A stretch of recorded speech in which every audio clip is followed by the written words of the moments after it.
So, welcome back to my YouTube channel. Welcome back to Try Me Through Revolution of Your Mind and Energy. Here we're talking about emotional abuse, verbal or narcissistic abuse, and how to deal with it. So, in the last video, we talked about emotional abuse and different manipulation tactics that unhealthy person can use on you in order to hurt you, or maybe they don't do it in order to hurt you, but they are just handicapped. They just don't know how to express their feeling. They're weak, they're scared. And you can check this video here and see what we were talking about. This is video number 2, talking about how verbal and emotional abuse work. And now I'm gonna give you about 11 tactics that are used in combination with manipulation and verbal abuse. Some of these tactics include some psychological abuse, which of course take part of the emotional abuse, and verbal abuse. They abuse you psychologically, and this could have a very strong effect on your health. Please like, share, subscribe. I am gonna start talking about the number 1 thing that I call, let me see. Okay, yeah, this is verbal abuse. Let me see my notes. Okay, so we already talked about why the people do that, because they're insecure, because they have problems whatsoever. I repeat again, it's so difficult to find a real narcissist, somebody that is purely mean and do certain things just because they want to harm you. So just remember, very few people have the intellectual ability to calculate purposely how much something can hurt you. They don't do it purposely. It's not for you. It's not special for you. It's just the way they are, okay? So I'm giving you these 11 things that, if you read books about verbal abuse, they include different kind of things. But on the first video, I thought that was more affecting the emotional part, and this part I'm gonna talk is about verbal abuse. It's more related to talking. Verbal abuse is a huge part of it, so stay here if you want to know about the verbal abuse part. So number one is discounting. What discounting means doesn't mean that somebody give you a discount or something. It's literally mean deny your experience and your reality. It's about his life, his opinion, his reality, his experience, and more or less, you cannot think, you cannot have opinion, especially different than his. And then if you try to disagree or express something, they tell you what you are, what you do, and they induce you self-blame. For example, they tell you you're too sensitive, too confused, you blow out of proportion, you do look for a fight, you twist, you misunderstand. They try always to make you feel that there is something wrong with you, and they also tell you what is wrong with you. Okay, so the discounting method is not telling you that I disagree with you, I dislike, I don't agree with that, I believe that for me it's something else. There is not healthy comparison between two different perceptions. For somebody, cherries is good, somebody hates cherries because they make him puke. There is no this healthy, okay, I love cherries. No, you have to love cherries too, you know. There is no way you cannot love cherries because I love them. So in the mind of this person, you cannot disagree, dislike, or have anything different. Think different, act different, perceive different, right? So the reason or what happens to you that receive this kind of attitude or this kind of talking you down, that you start doubting yourself, and if your partner is very, very persistent in that, you start to have a self-perception doubts, thinking maybe I don't know, maybe I'm not so sure, maybe I really like that, I didn't know I can like that. So when a person do that, often many women that need to explain themselves. They want to explain, oh, I want to let you know how I felt. Let me explain you why I think this way. More explain, more you put down. More you try to explain your position, worse for you. Don't explain yourself. Okay, I understand I'm like, most of it, the difficult part here is to switch off your emotions, switch off your ego, and be like, okay, doesn't really matter. You don't have to feel like me. It's fine, you know. The even more harmful discounting is when they try to convince you that you're wrong and you gotta agree with them and you gotta be like them. You just agree. Don't go to discuss with them. The number 2 is countering. This is a form of dominant verbal abuse. It means how dare to have different opinions. So this is already number 2. You cannot have opinion. So they trying to convince you that there is something wrong. Let me tell you what is wrong with that. Let me tell you why is this not okay. What is wrong? There is something against your opinion. Argue with you. There is something against your experience. So the countering verbal abuse actions are aiming to destroy your individualism. Yes. Why? Everything that separates you as an individual, the same as discounting, opinion or experience or feeling, it's wrong.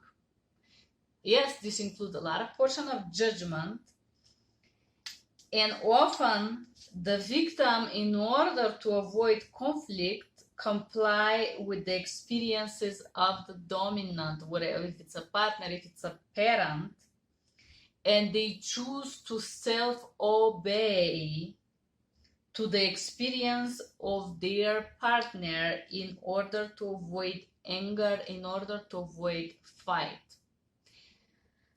I mean, there is so many shades of these abusive tonalities and this abusive experience, but very often, yes, you submit yourself to the experience of someone else in order to avoid conflict. So because when you submit yourself to others, you feel safe. That's unfortunately happen. So how to deal with that? Just agree. If you agree, there could not be a conflict. Agree means refuse to stand for yourself. Agree means, okay, you're right. I didn't express myself well. I'm not as sophisticated as you are. Just let this person have a power. You gotta be a little bit, in Italian the word is strafotente. Strafotente mean a little bit joking, but in a joking way, give them all the power. Yes, you're right. This is wrong with me. That's wrong with me. We cannot be all as good as you are, you know. Talk to them in a way, but not with anger, not with frustration. Just show that you obey, because when you show that you obey, they feel safe. They feel that they get power on you and they are not going to attack you. So this is how you stop that. Number 3, verbal abuse and joke. Oh my goodness, this is so many people use that, especially insecure people. They doesn't need to be narcissistically abusive, but very, very often, especially American guys, oh my goodness. they're like, this is so, I mean, I don't want to say Americans, but it happens to me in Italy. I could say somebody else. Verbal abuse as a joke. So there is many people that will bully you or in a joke tell you hurtful things like, you're fat, oh my gosh, who's gonna like a fat woman like you? You gotta work out, like, look at you. Some kind of and then they will say that this was a joke if you express that they hurt your feelings. Oh, you cannot take a joke. Like, I was joking. Come on now, are you serious?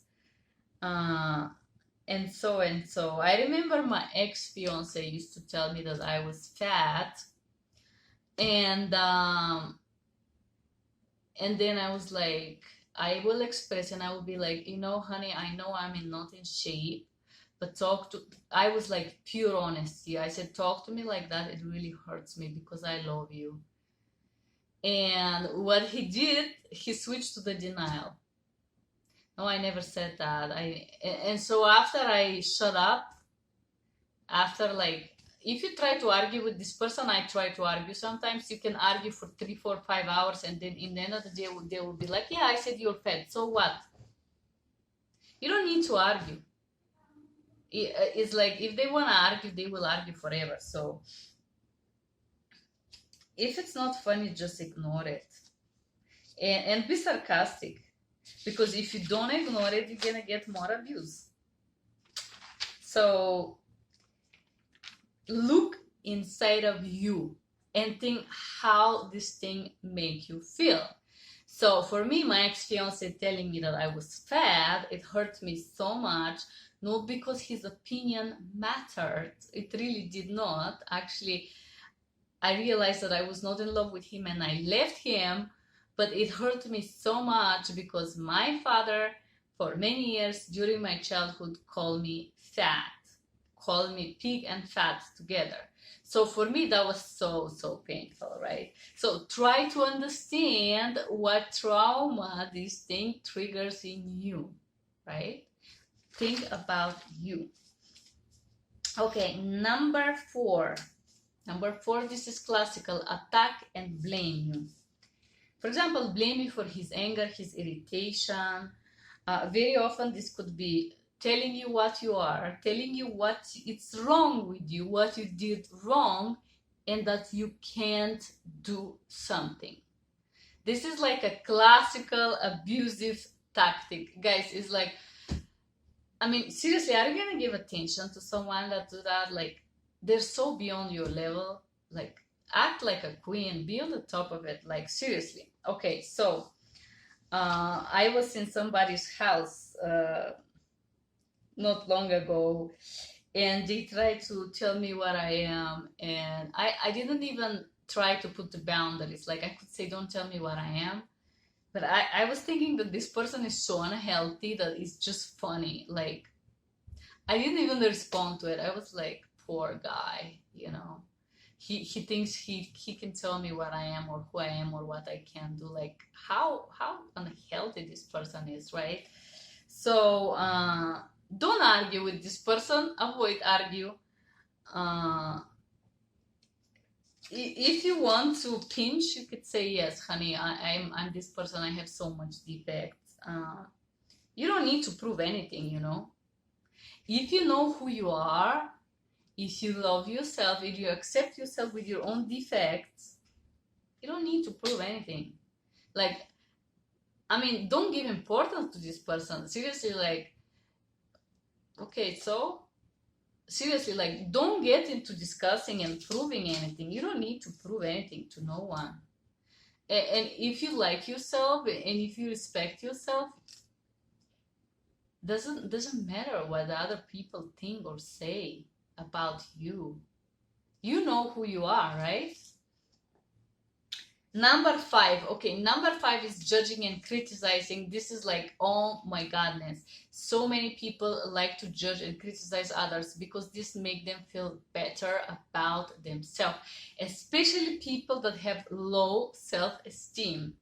Okay, So the favorite thing, oh my goodness, this is like one of the favorite thing that a lot of men like to do, and they like to tell to a woman, you are bitch or slut or prostitute.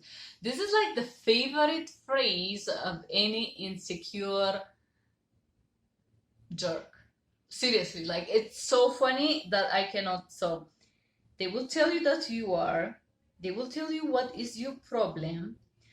You're never happy, you can't. The trouble with you is you're talking too much, you're talking too less. They're going to tell you what is wrong with you. So I will tell you something about guys that tell you that you're a slut. Okay, seriously, guys, just remember, if you hear a man talking about a woman, not you. For example, he talks about his ex and he's like, oh, she's such a bitch, or she's such a slut, or she's that. If a man say bad words using critics, like this kind of a critics, talking negatively, using cursing words toward another woman, I guarantee you, not 99,000,001% that after certain time, this person will call you slut and bitch and prostitute. Because a man who does not have self-respect can only talk that way. A person who is feeling absolute trash inside can allow himself to express this way. Maybe really there was something wrong with his ex-girlfriend or wife or partner, but this is not a way to express it. And if a person have a self-dignity and self-respect, they will not dare to talk like that because they will feel ashamed. So if you hear somebody talking like that, this person is so beyond your level. Seriously, like, you are trying to tell me what made me a slut because I felt love for someone. I was in somebody's house and they tried to call me this, and I was thinking how miserable this guy is. Like, seriously, I remember I've been seeing someone, and I remember they drive to my house. Let me make you laugh now. So this guy would drive to my house pretending that he wanna take me to have, I think we were going to have a champagne or something. It was Thursday night and we were going to have a wine and chill time, right? That was the excuse. And instead of that, he arrived to my house and he spent 1 hour screaming, telling me what slut I am. Seriously, like, can you believe that? Like, how ridiculous this person is. If you think that I am such a slut, you should find yourself a better person, better company. Like, seriously, are you seriously telling me that? Like, guys, I don't feel slut, I don't feel bad, and somebody telling me what I am, it's just so ridiculous. So instead of being offended, just laugh on it. Like, thank you for, I mean, I respect your opinion, but seriously, like, I'm working on myself. That's all I'm gonna say. But I'm not, don't go to the battle to explain yourself. I'm not this. No. Okay, that's your opinion. Thank you for sharing. That's it. And honestly, like, the last time that somebody tried to call me slut, I was like, you're so fucking ridiculous. I'm not even gonna respond to that. Like, you don't deserve my attention. That's what I'm thinking, right? Maybe this person is watching and he can understand a little bit more about himself. But insecure people do that. Just remember that they feel lower than you, and they probably are. Your words is your world. It's his world, guys. It's not yours. You're not responsible for it. That's his opinion. Let him have it.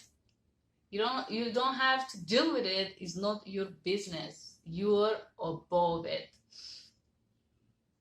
Okay, this is something very classical. Trivializing. Okay, trivializing is, it's like make you feel insignificant. This can happen with people that are not successful. People that haven't achieved nothing in life. Their life is mess. so I was thinking that I was helping someone. I let them sleep in my couch, and instead of being respectful toward me, they try to push me down. They try to tell me that my job is a job, that I, like, whatever, no? They want to make you feel insignificant and do not recognize what you have achieved. Put you down. Why? Because they want to corrode your self-esteem. Because clearly, only people that are not successful with their job, with their life, with where they are, they want to put you down. Why they want to put you down? Because they want to feel on your level. And if you're down, they feel powerful. This is like so ridiculous. Like, with this kind of people, I don't even think that it makes sense to put boundaries. Like, just remove yourself from the situation, right?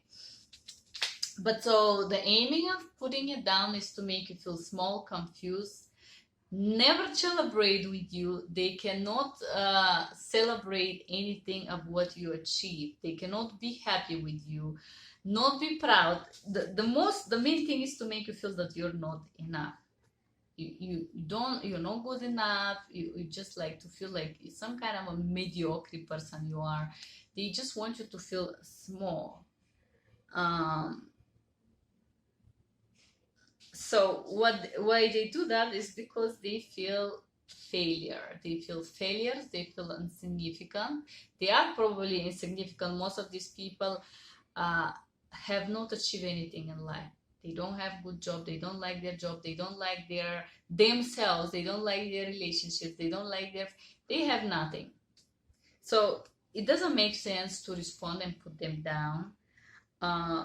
Just tell them, yes, you're right. You're the biggest one. Nobody's because you. Just be ironic. Be ironic. And I know deep down you feel a little bit bitter, but you gotta understand that this is an unhealthy child that you have in front of you. He may look like a man. He may be outside a beautiful man, but inside he is an angry child. You know, these children that want to hurt the other child because they're pissed. This is how he is, and sometimes he doesn't even realize that. Okay, the name calling you. So the judging and telling you what you are, and the name calling you is it's more to corrode your psychological and self-esteem. And some of these people, it's surprising. Some women as well are so nasty. They're able to say so many names that is it's shameful to even listen to them. So the reason why is to make you feel bad and unworthy.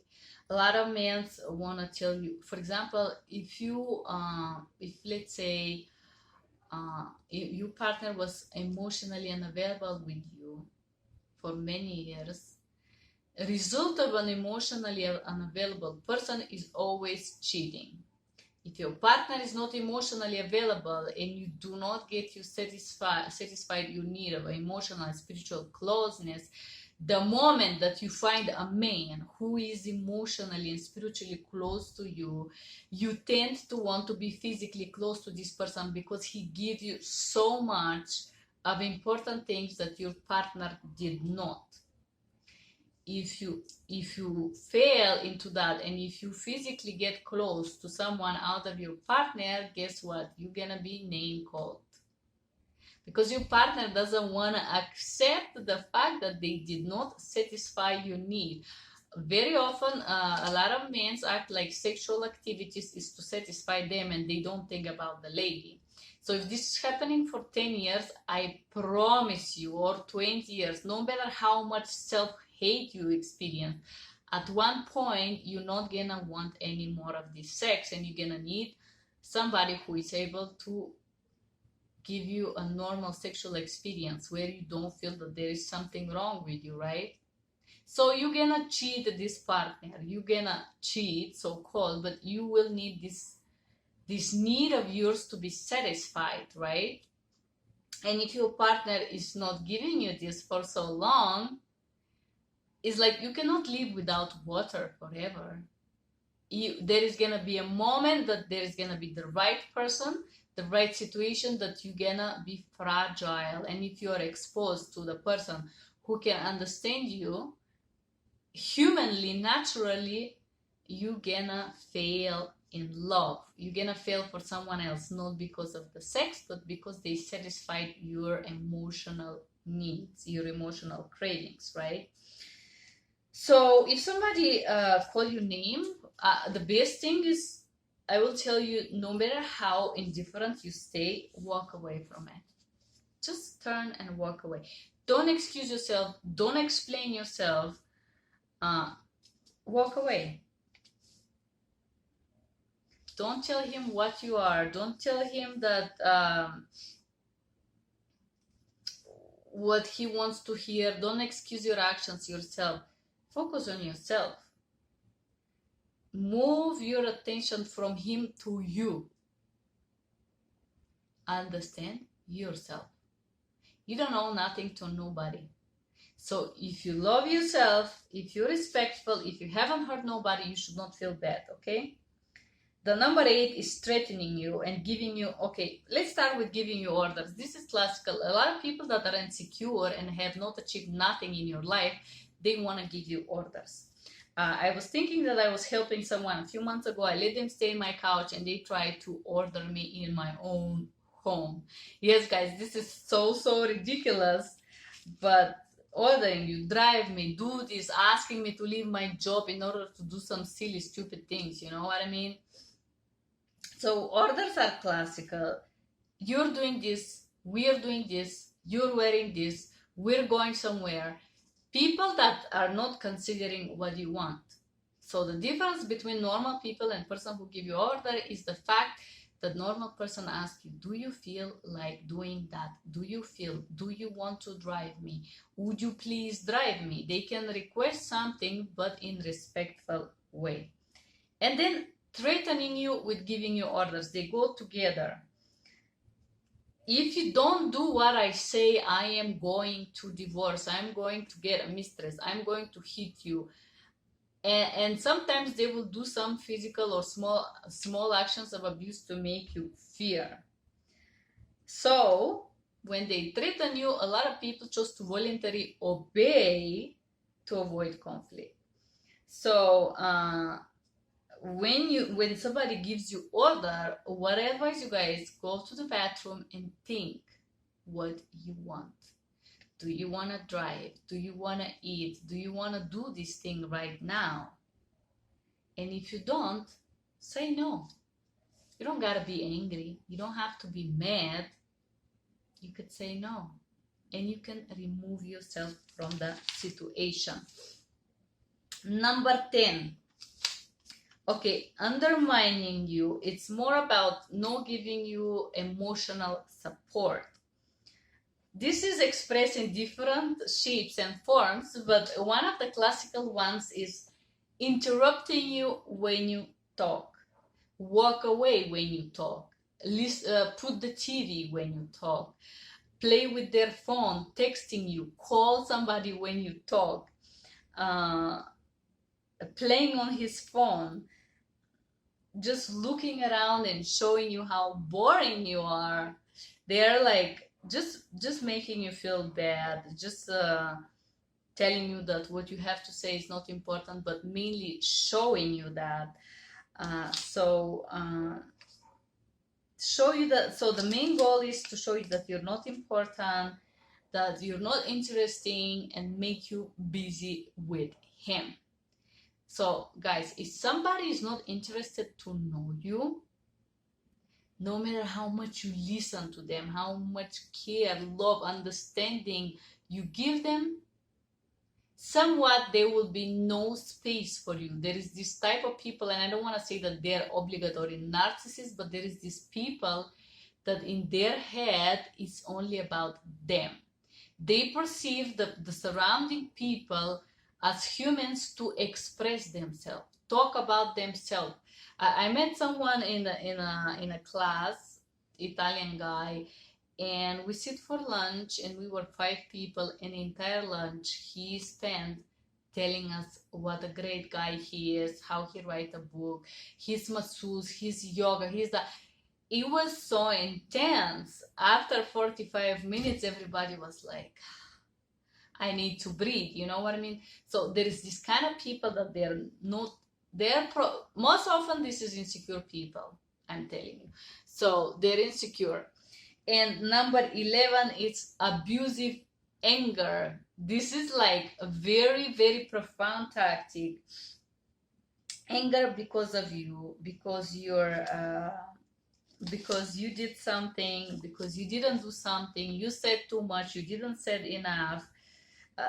The abusive people are tense and they need to release that tension toward other people. So they do this subconsciously, and the tension is released in different cycles and not regular ones. This creates endorphin creation in the brain of the victim or whoever's abused this anger. And when you release endorphin or other chemicals, this create cravings, this create attachment. You get attached.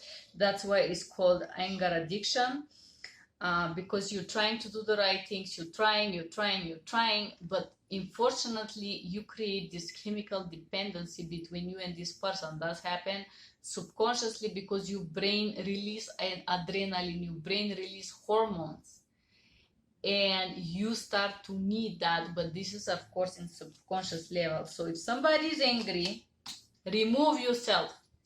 I am sorry you're upset. I am sorry you feel that way. I let you elaborate your emotions.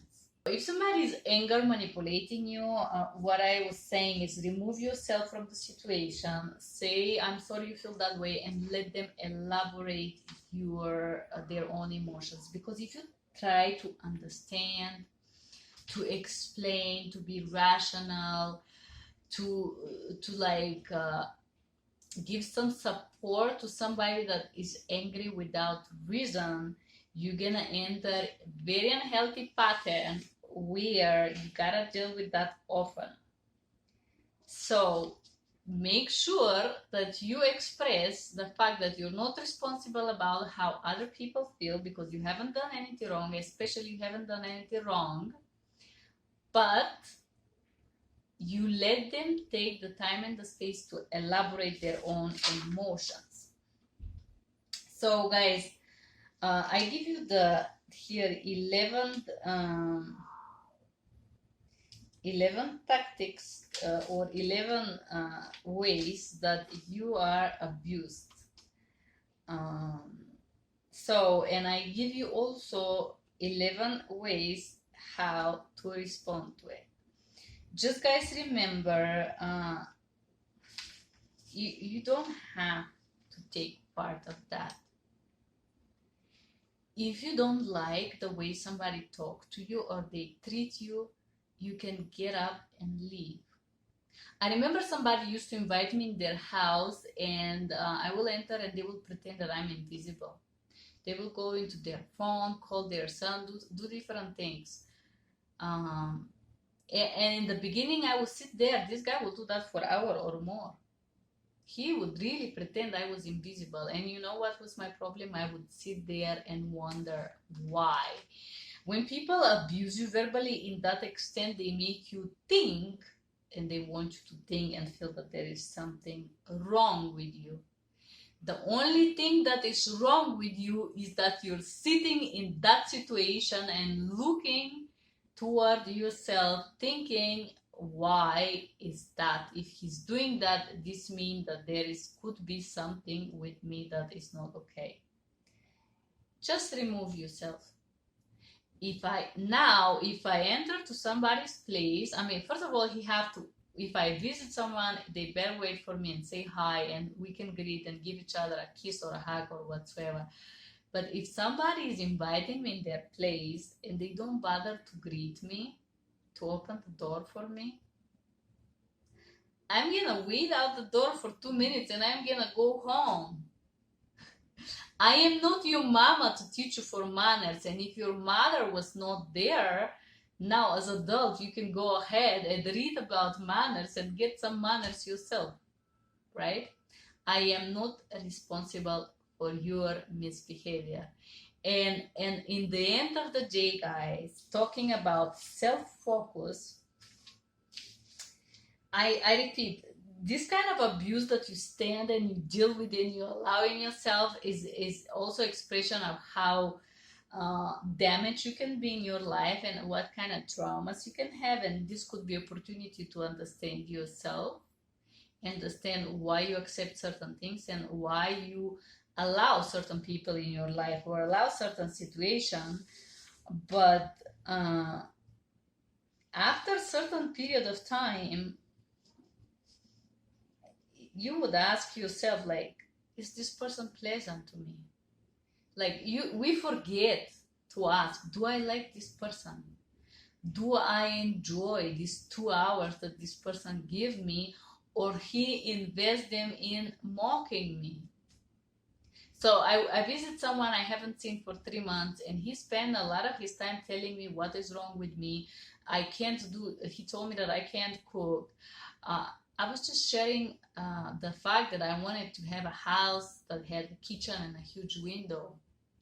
That the window will watch toward the trees and the forest. What this had to do with my ability to cook? I didn't even ask you, what do you think? Can I cook? What is your opinion about my cooking? Do you think I'm a terrible cook? I don't even care about that, you know? It doesn't matter to me. I don't ask you, what do you think about me cooking? I didn't offer to cook for you. I didn't want to do you any dinner. And if you're such a great cook, you should make me a dinner, don't you think? So why you allow this person in your life? What do you like about this person? So every time that you interact with someone, if you give somebody 2 hours, did you admire this person? Did they intellectually challenge you? Did they were just pleasant? Did they were fun to spend time with you? Did you enjoy whatever you guys did together? Or you were simply traumatized? You were simply shocked. You were like, I don't even remember what I like about this person anymore. I don't remember. Do you remember what you like about someone? When you see them every day, do you admire this person? Do you feel happy that you give your time to this person, or you feel it was better to keep the time to yourself? No?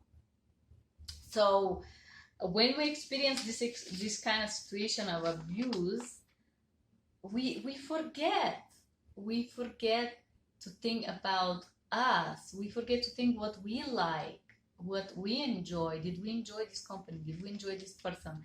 So return back to your senses, and I will give you a very interesting exercise every time I spend time with someone. I do this right now. And is this person interesting to me? So for me, in order to be interesting to someone doesn't mean that they have to do a lot of money, have to be rich, have a boat, have a helicopter, be great, successful person. No. Do they share something profound, something sincere with me? Do I enjoy their company? Did the conversation was something that I enjoy?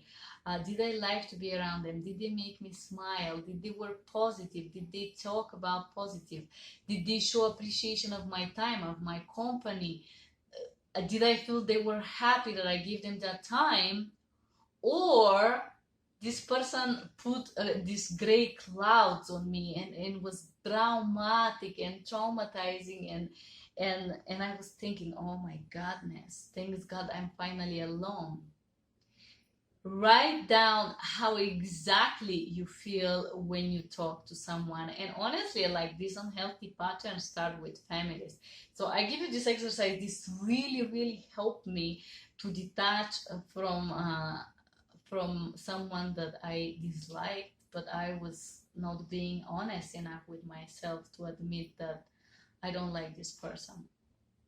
Again, I really hope that this video was useful for you, that it helped you look deep down in yourself, that it helped you understand something about yourself, about your traumas, about the way you talk to others, about the way you interact with others.